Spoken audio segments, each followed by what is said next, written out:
Bro, it is really hard to believe that like Attack on Titan, which is a series I've been reading for like 3 years and been watching for 4 years now, is really about to come to a close, and I wanted to talk about it. Attack on Titan's influence on anime, let alone the overall general media community as a whole, has not gone understated, and with the final episode, I'm assuming, coming out tomorrow as of the recording of this video, I wanted to sit down and talk about some of my opinions on how Attack on Titan changed television.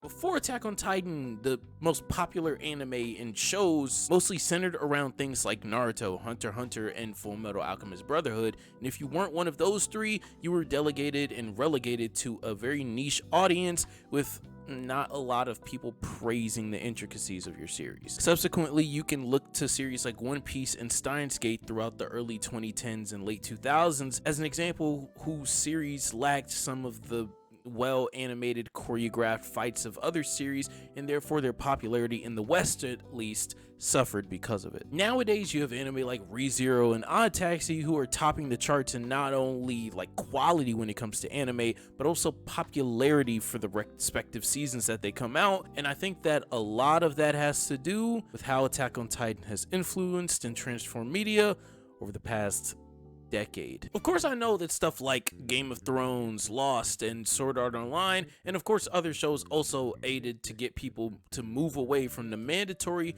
heavily action-focused top show of the year for America. And I know that there have been a lot of non-action shows and franchises to top the charts in their respective fields. Twilight, and partially Stranger Things, but considering the earth-shattering popularity of the MCU, DC movies, Fast and Furious franchise, and in anime, the big three, it's astonishing to see a show like Attack on Titan become the show of the year every year it premieres, despite its change in approach to how it captivates its audience. As we know, it wasn't always like this for Attack on Titan, as it began with just as much action as any post-apocalyptic story does, with hyper action and death and destruction everywhere. Season 1 was just a big hype fest filled with just as much action and twists as any show did in 2013. But then something pretty unforeseen happened. The anime scene at the time in 2013 was going through a tremendous change.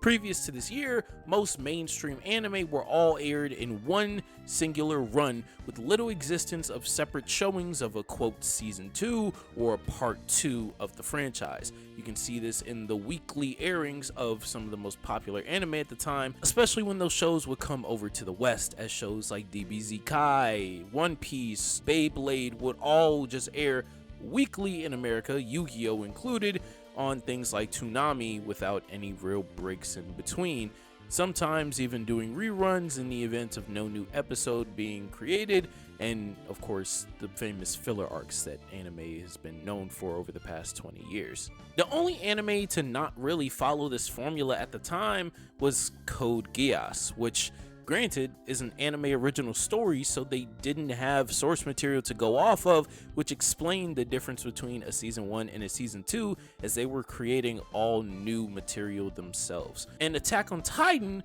was caught smack in the middle of this giant shift in the community, and with this, well, it came a giant 4-year gap between season 1 and season 2. When Attack on Titan returned in season 2 come 2017, there was much difference between season 2 and season 1, a much slower pace. As Giga put it, Season 2 made me infinitely more invested in the franchise than I had ever been before, and the way it was able to make me do this was by stopping the roller coaster, letting you get off the ride, and just explore the theme park at a slower pace. I swear this is where the theme park analogy ends. I just really want to go to Thor Park. looking at the season, the stakes were less drastic, they were less bombastic, there was less action. Of course, it was amazing, the story development, the world building that this season included, and for the people who remembered that, hey, Attack on Titan is a thing, came back and saw a completely different side of the series that they had seen 4 years previous. With this came new fans, new popularity, and new hype, and new build-up for season 3, which would be imminent in the coming years. This show did something that a lot of other series at the time were getting criticized for doing, like the ending of Naruto, which was probably the most popular anime in the West at the time of 2013 through like 2017, if not Dragon Ball Z Super coming in the few months and years. But Attack on Titan in season 2 spent time with characters aside from the main trio for once and developed them as full-fledged characters to prepare people for their introducing to their importance in the plot.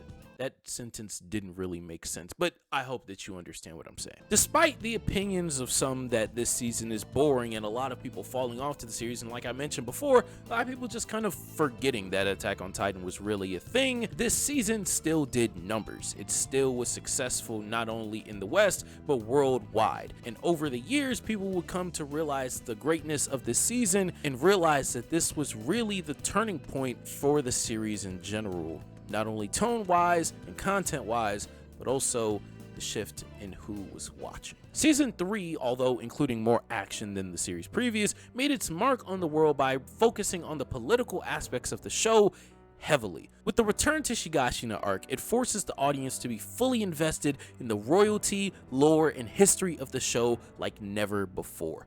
The only anime in the 2010s or late 2000s, aside from Magi, to fully have these political segments of the show on full display and entertain an audience for a full season was now Attack on Titan.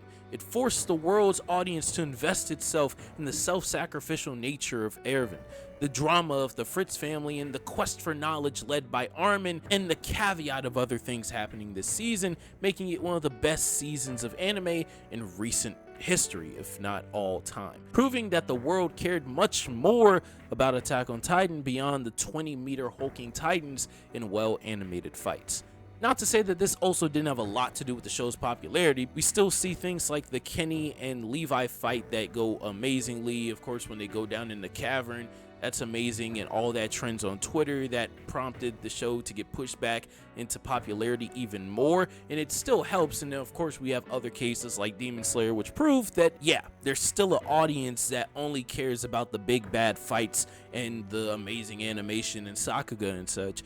But I think for the most part we can all agree that around this time, even the audience for Attack on Titan, although they may have been bored by the slow pacing of season 2, they were fully invested into season 3 and is still held in such high regard despite focusing on some of the non-action parts of the series.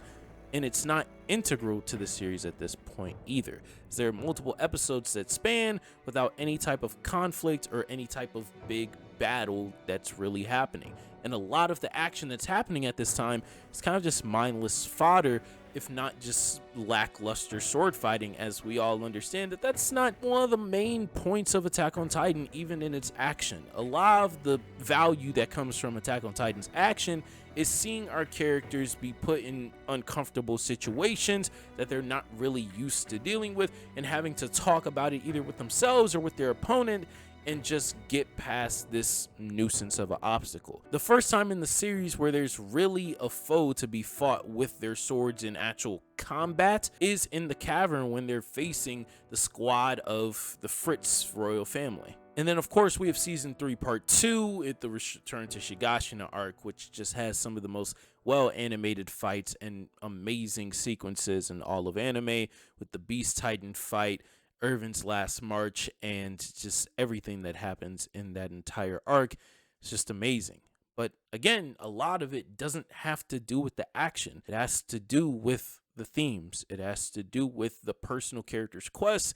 It has to do with these moments that are built up through thematic genius and amazing writing of the series that are put forth and made better by the action. But the baseline and the thing that's going to keep Attack on Titan trending each week, #1 each week in the world, is its brilliant writing and its attention to detail that is able to draw people in and invest themselves into the story of this beautiful series. In season 4, Attack on Titan once again proved that its popularity and dominance is in little way tied to its action. As for most of the part 1 of this final season, it takes place in a war with not really good action with two parties that we're unfamiliar with.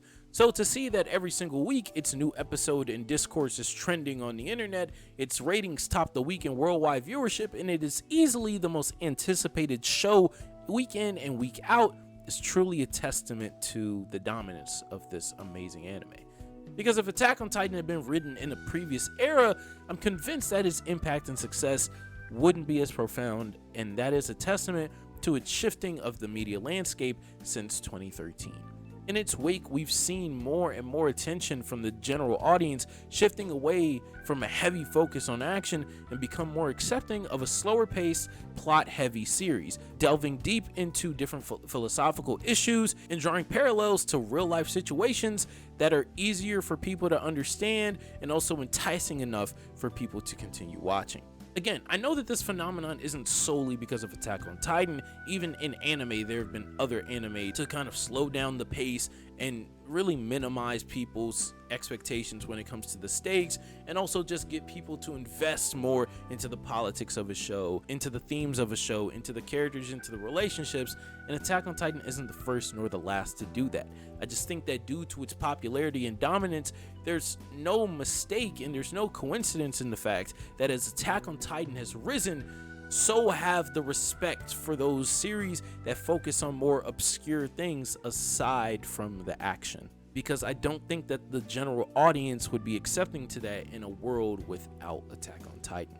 It's always good to see audiences and societies change and adapt with the times, because if it weren't for that, then art would stay stagnant.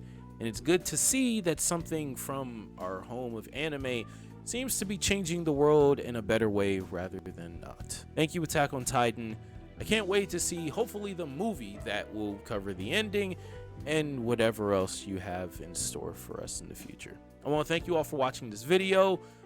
This is the first video outside the series. I know I keep mentioning the series, but that took a lot of time from the other things happening on this channel, and now that we are back on regularly scheduled programming, variety stuff, you know, not necessarily super structured, I'm gonna be getting into a lot of other topics. So subscribe if you want more of that, more Attack on Titan content, because you guys will be getting a lot of that one of these months, and look forward to my other videos. Again, I thank you for watching.